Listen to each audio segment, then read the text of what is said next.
Sunny Williams. I'm up here on the International Space Station. So this is Node 2. This is a really cool module. Of course, most of these modules you'll see they have 4 sides, and they're put together. That way we could sort of work on a flat plane, either a wall, a floor, another wall, or the ceiling. But, you know, again, all you have to do is turn yourself and your reference changes. The reason I'm bringing that up is because this is where 4 out of 6 of us sleep. And so people always ask about sleeping in space. Do you lie down? Are you in a bed? Not really, because it doesn't matter. You don't really have the sensation of lying down. You just sit in your sleeping bag.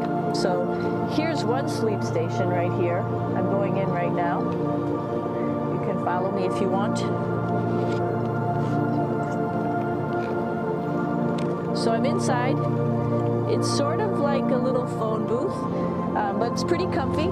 I've got a sleeping bag right here that we sleep in, so we don't have sort of like a little bit of a cover. We don't fly all over the place. But you know, you can sleep in any orientation. I have it sleeping, feeling like I'm standing up right now, but like you saw, I'm on the floor. But it doesn't matter if I turn over and I sleep upside down. I can't have it. I don't have any sensation in my head that tells me that I'm upside down, so it really doesn't matter. The sleep station is also like a little office. We've got a computer in here. As you can see, we've got a couple little toys. I've got some books. I've got some clothes and other things that make it sort of like home. I'm coming out. And just for reference, that's one sleep station. This one's another. Right here. There's one on the ceiling, if you want to call it. Right here. And then there's a 4th on the other wall over here. So all of us sleep in a little bit of a circle. All right, come on back. There's more to show you.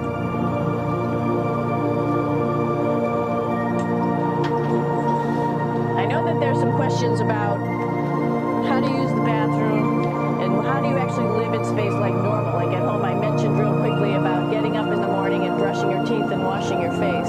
Well, how do you do that? Well, here is the bathroom, essentially. You get up in the morning and we have a little kit, and it has all the essential things that you need, like your toothbrush and toothpaste and brush. See how much better the brush makes my hair look? I'm just joking. It still stands up straight. It doesn't matter where you are. It's always going to stand up straight while you're up in space. A lot of people ask about toothbrush and toothpaste. So, luckily enough, toothpaste, you can do it upside right this way, is sticky, and so it sticks to your toothbrush. No problem. Another cool thing is that water sticks to your toothbrush too. If you can see it, I'll have some water come out. Water is pretty neat up in space. It'll stick to your toothbrush, and it will make a big bubble. And that's just my surface tension. And then you can drink it. So a lot of people ask about what do you do with the toothpaste after you brush your teeth.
slightly separate functions, but you can do a little, essentially both by hanging on right here and doing number 1 and number 2. I might add it's color coded, so you really don't get it mixed up, which is nice. This is yellows for number 1. And also, there's a selection of paper.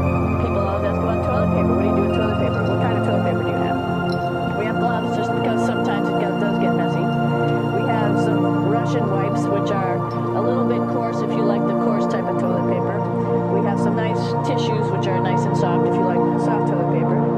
We have Huggies, just for any cleanup. You know, we were all babies once, and this sort of helps. And then if things get really out of control, we have disinfectant wipes, just to make sure we clean up here. Because, you know, just like the water I showed you, the number 1 stuff can sort of go all over the place if you don't aim correctly. And did I mention both of these have a little bit of suction, so they should keep things going in the right direction. But like I said, sometimes things get a little out of control if you are out of control yourself flying around. So we have lots of protective stuff. And of course, you do have your privacy. There's a little door. So other people know that you're in there. Here's a pretty cool place. This is sort of like in your house where everybody meets in the morning. After you wash your face, brush your teeth, you want to find something for breakfast. And this is our kitchen. You might notice there's all sorts of foods here. It's like opening the refrigerator. You got all your different stuff that you want to have. Drinks, meats, eggs, vegetables, cereals, bread, snacks. And that's a good place. That's where you find all the candy. Side dishes, and then some little power bars just in case. So we have all this type of food. Some of it is dehydrated, and so we have to hydrate it, fill it up with water. Some of it is already made, and then all we have to do is heat it up. So something like this, I'm pulling out barbecued beef brisket. Pretty yummy. Not only is this food made in the U.S., but we also have food here from Japan. We've got Russian food. As you can see, all these red containers are filled with food that's from Russia. And then we get some of our specialty stuff, some things that we like, some of our favorite stuff that your family can send up. In fact, I like fluffernutters, so I got sent up some fluff so I could make my fluffernutter with peanut butter. So you have a lot of food up here, no problems. Now, I'm going to say where we are. So right now, we're in the Japanese laboratory. It's one laboratory out of many here on the International Space Station. It's actually on the left-hand side. If I was the International Space Station and I was flying through space like this, my left hand would be where the Japanese laboratory is.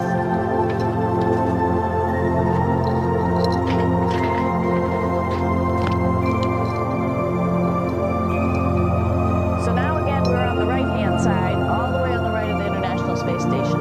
This is Columbus, the European module. It has science experiments all over. You can see it looks a little bit crowded. And here we do a lot of our medical experiments.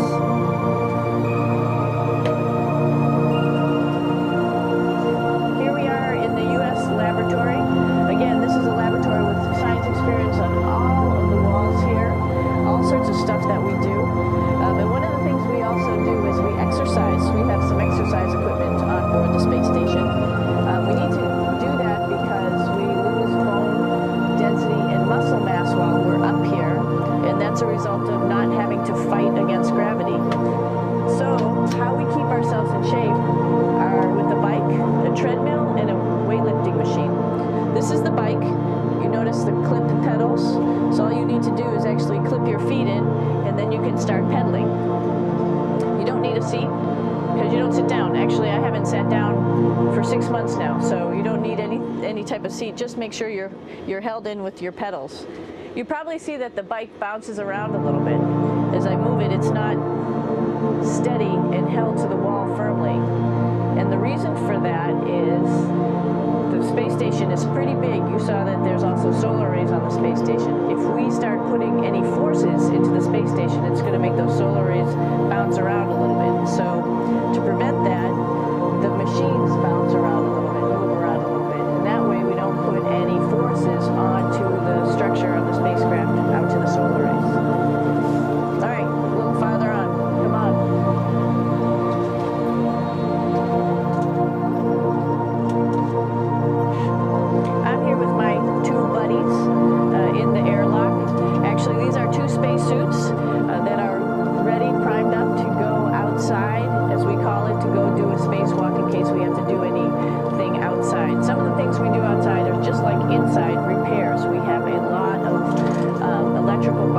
and machinery and solar arrays, in fact, that I talked about earlier, that are outside, and sometimes they don't work quite right.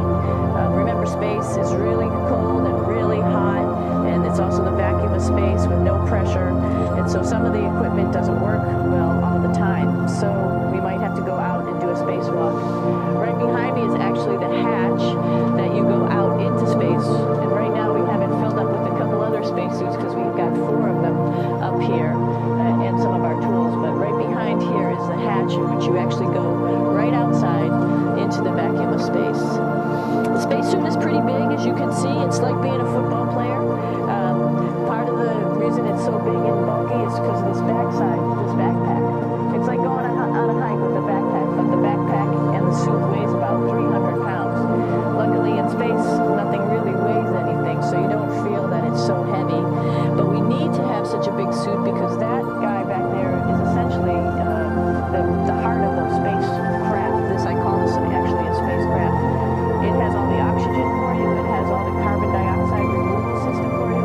It also has a heating and cooling system to make sure to regulate our body temperatures while we're outside. It also has a computer, so it tells you on a display here if there's anything that's going wrong with the suit, if we're running out of oxygen, if we have too much carbon dioxide, or any type of electrical problem. So it's a pretty awesome little spacecraft, and actually got to go out, use my spacecraft, little spacecraft a couple times, and it worked like a charm. Lucky that it works very nice. You might want to see what the helmet looks like. It's pretty cool too. We don't usually go out like this, so you usually can see when the helmet's open. So you can see what it looks like inside.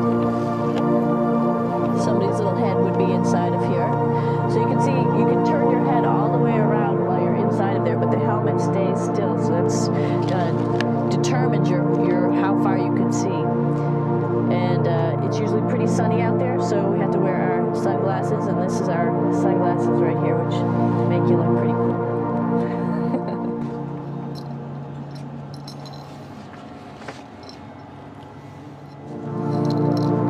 It's like a glass-bottom boat. This is the cupola. It sticks down below the space station. It's one of those places you find yourself hanging out in all the time because all you want to do is look back at our planet. I think some questions I had were about what do you do in your free time? And you can't help but want to just come to the cupola and look outside as much as you can. And a lot of folks, I play this game with myself about where we're flying over the Earth. I try to come in here and just guess. After being here for a little while, you can sort of figure it out. You can tell different cloud types over different continents. You can tell different soil types over different continents. So let's see. And then, of course, there's a lot of ocean. So usually we're over the ocean at first glance. I will tell you in just a moment where we are.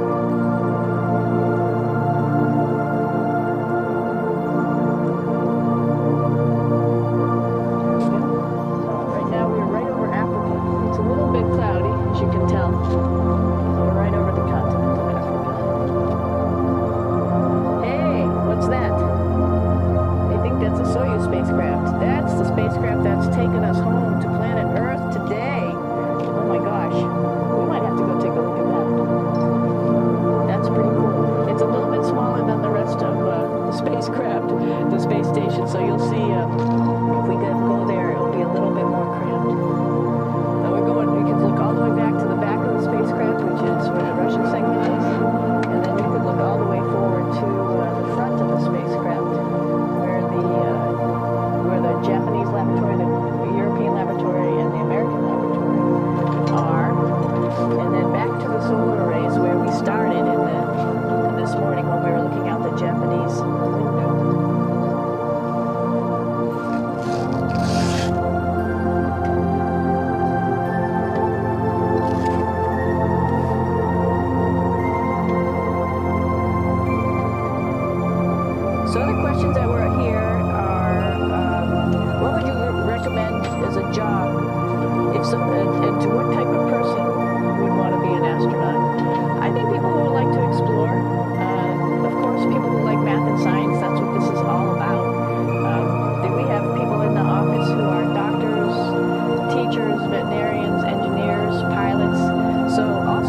how this works.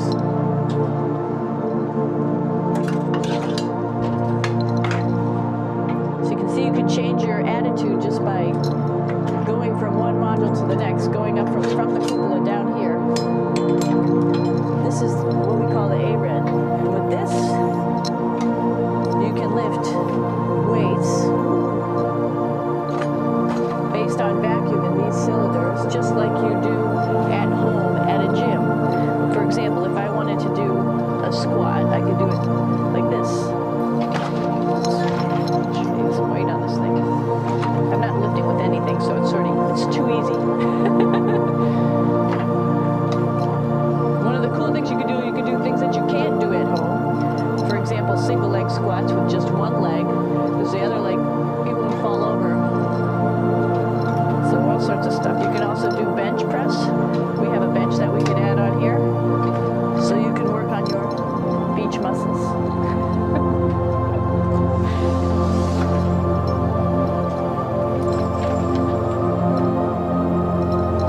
Hey, Aki, what are you doing down there? This is one of the cool things about space, too. It sort of looks like there's a big old hole here, but you don't even think twice about it. You can just jump over the hole, or if you want, you can go jump into the hole. I'm coming down.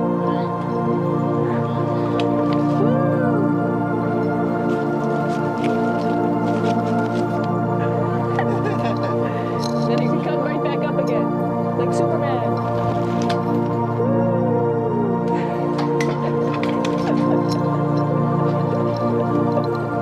We're lucky we have a really cool big space station that you can fly around in.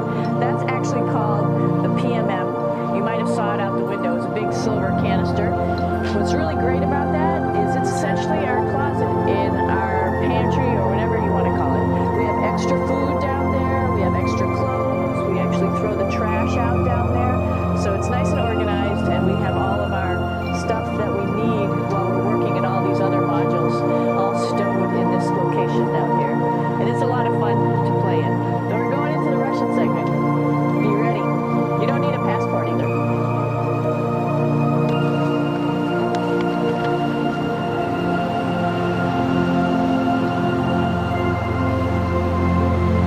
It goes a lot farther back than this. We'll go take a trip and say hello to the boys down there in just a minute. Well, let's do that first, actually, and then we'll go down to the Soyuz at the very end. This is Yevgeny. Doing a little tour.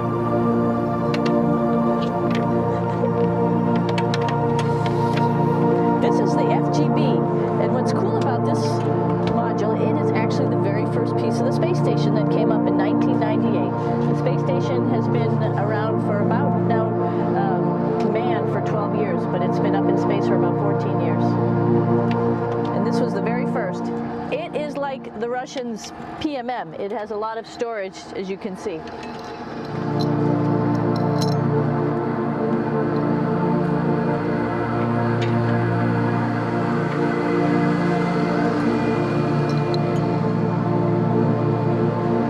Можно? Снимаем. Чуть-чуть. So here we are in the heart of the space station, really. This is the service module. This is the central post. In case we had any problems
be oriented.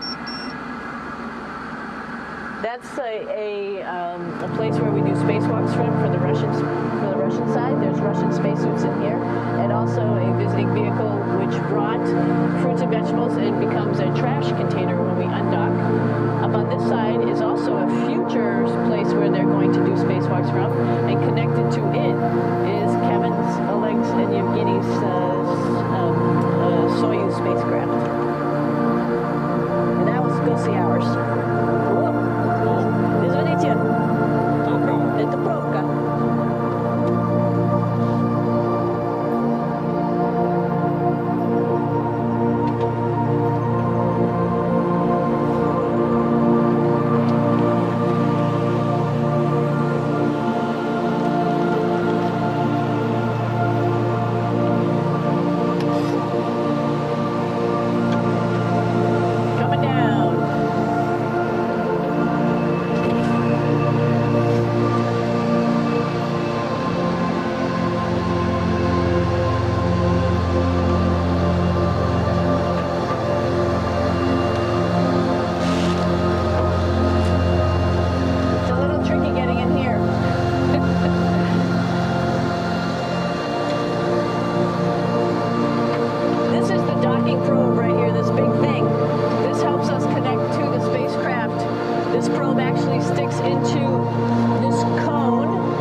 For a second.